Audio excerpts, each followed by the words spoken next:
देवभूमि उत्तराखंड के विश्व प्रसिद्ध धाम केदारनाथ से जुड़ा रूप छड़ी विवाद इन दिनों चर्चा में है।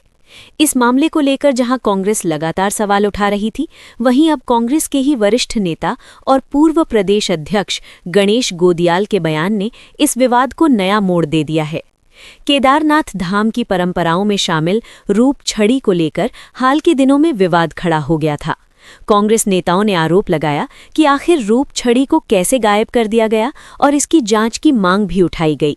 लेकिन अब इस पूरे मामले में कांग्रेस के ही वरिष्ठ नेता और पूर्व प्रदेश अध्यक्ष गणेश गोदियाल का बयान सामने आया है, जिसने सियासी बहस की दिशा बदल दी है।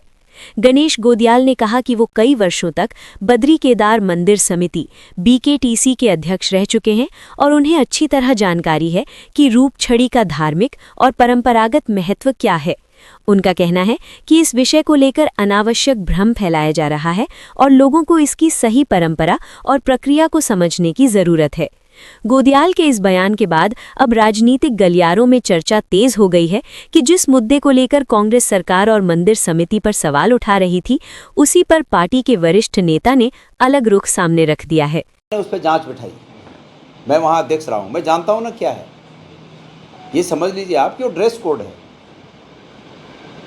कि कोई व्यक्ति, धार्मिक व्यक्ति, बद्रीनाथ केदारनाथ के रावल अपने धार्मिक ड्रेस का एक हिस्सा है वो, और जो दंडी स्वामी होते हैं, शंकराचार्य होते हैं, उस धर्म दंड को, उस रूप छड़ी को साथ में लेकर चलते हैं।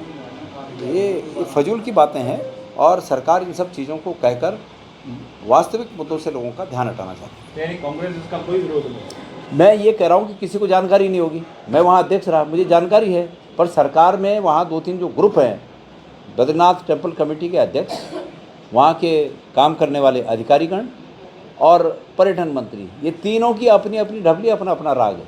तो अपने अपने अनुसार वो एक दूसरे को डाउन करने की कोशिश करते रहते हैं और इससे अंतोगत्वा ये धार्मिक जो विवाद हैं, इनसे हमारी आस्थाओं को ठेस पहुंचती है।